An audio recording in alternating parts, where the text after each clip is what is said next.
All right, starting in three, two, one. What's going on, folks? Your guy Tommy Can TG here for Tommy Talks Sports.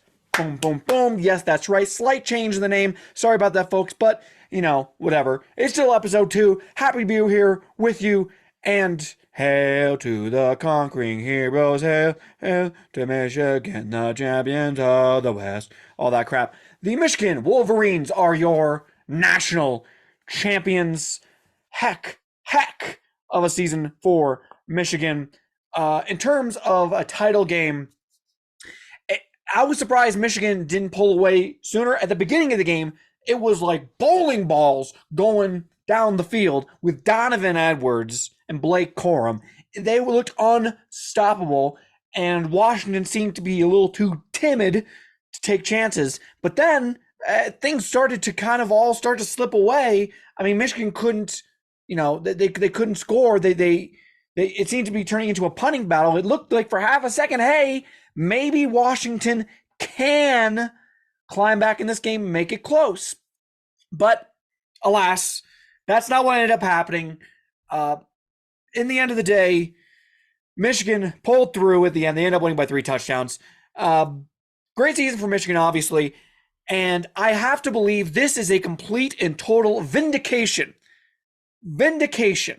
exoneration of Jim Harbaugh and this Michigan staff from the cheating allegations. And I'll tell you why. First of all, the cheating allegations all along were pretty much BS. I mean, come on. It was literally going to other people's games and watching them do their signals. It's not like they went to their practices or whatever. There are hundreds of thousands of people in these stadiums. What are you going to do?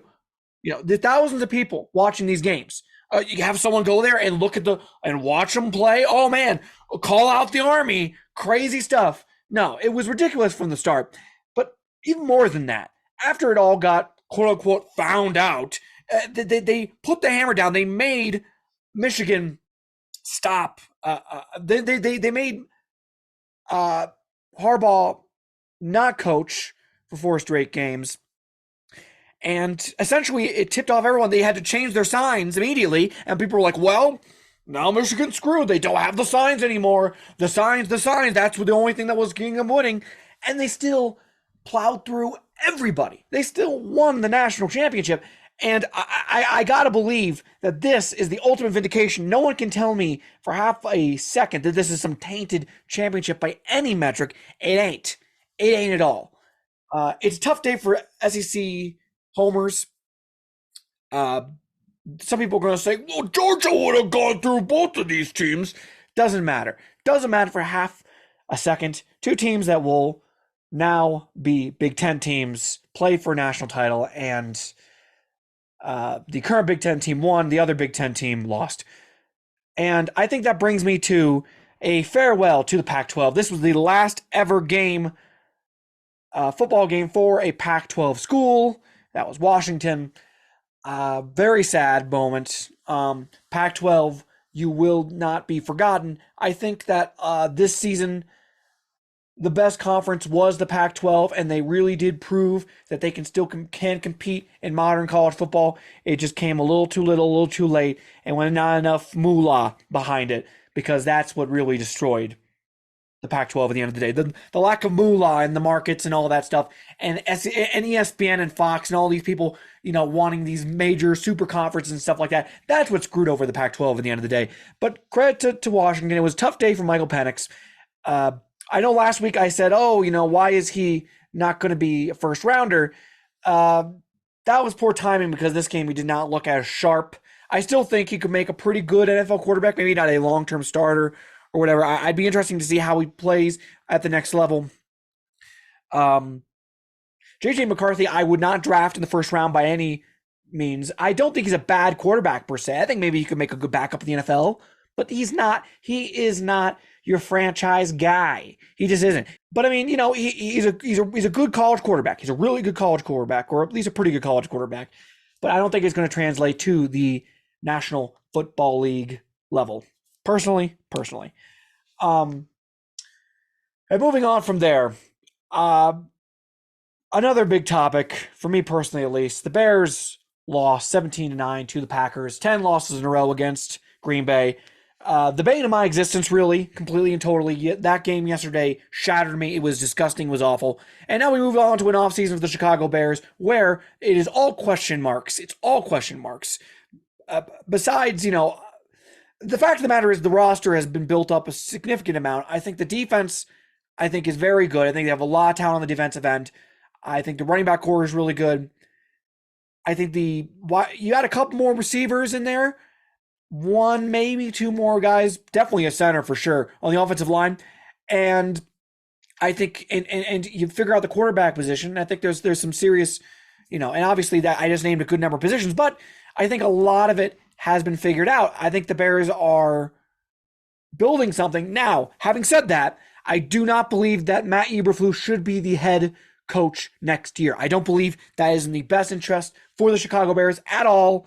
And definitely not Luke Getsy. He should not be the offensive coordinator. If you watch that game, it was a crime against humanity how we called that game. It was awful. He was seeing his quarterback getting beaten up against behind a badly performing offensive line, especially at the center position with Lucas Patrick, who went out injured, if I'm correct, in that game.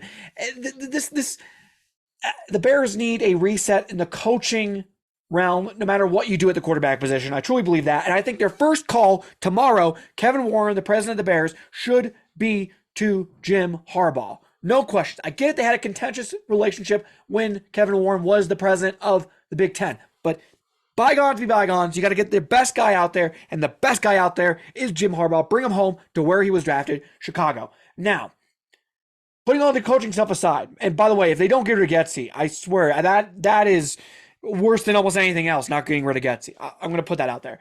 The quarterback position. Now, throughout most of the season, I have been team bringing Caleb Williams. The last few weeks, I have flip-flopped back to, maybe we should keep Justin Fields around.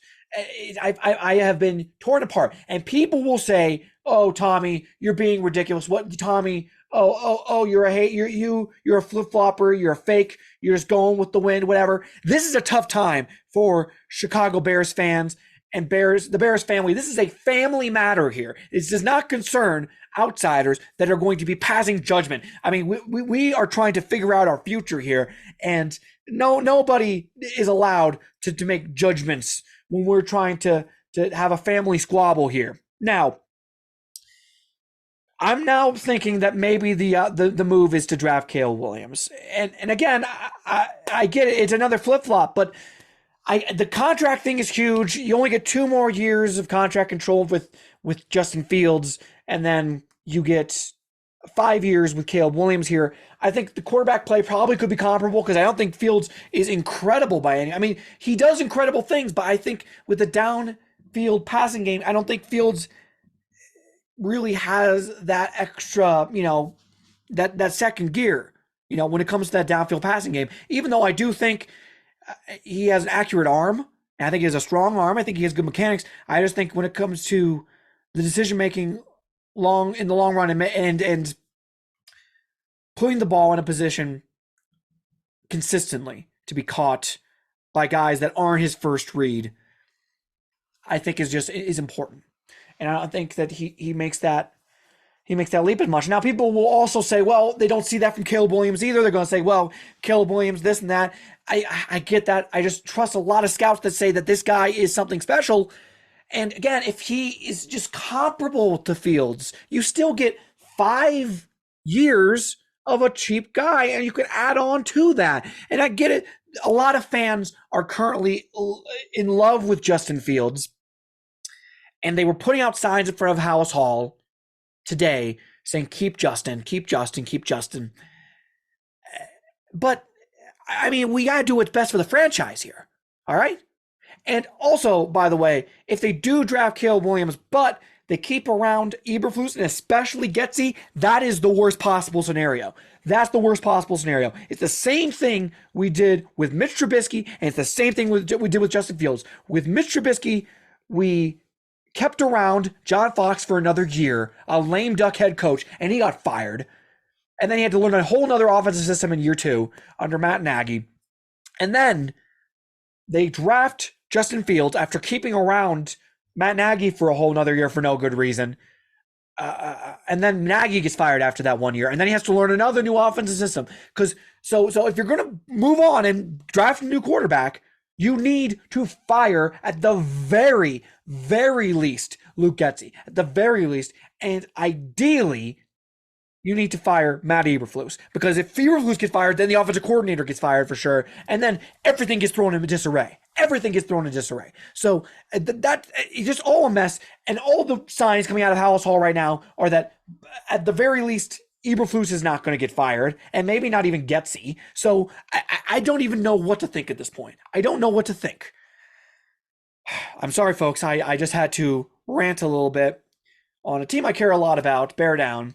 It's just the truth. Packers fans will be laughing. They'll be looking at my tears. They say the Bears still suck. Yeah, they do still suck. We suck. We're not good. We aren't good. We were exposed as frauds on Sunday. Frauds. We didn't score a single touchdown. It was bad. I will be the first and the last one to say it. First, second, third, fourth, fifth, last one to say it. That's tough. All right. Staying in the league, and another team that did make the playoffs, the Jets, and more specifically, their injured quarterback, Aaron Rodgers. So, as you may have heard through the grapevines, more Epstein files came out. We don't need to go into exactly what that means, but more Epstein files came out. And when they were about to come out, Aaron Rodgers made a comment on Pat McAfee's show about Jimmy Kimmel being on in the files, and then he wasn't in the files, and Jimmy Kimmel goes after him saying that he's being libelous and he's threatening to sue him. And then Aaron Rodgers today comes out and says, "Oh, we need to cut out all the non-winning BS." And they ask him about the Kimmel comments, and he says, "Well, watch me on Pat McAfee tomorrow." And it's like, okay, all right, man, what are we doing? What are you doing here? What are you doing? What? You are the non-winning stuff. Like, you want to cut out the bullshit? That's bullshit. All right, you're adding that stuff.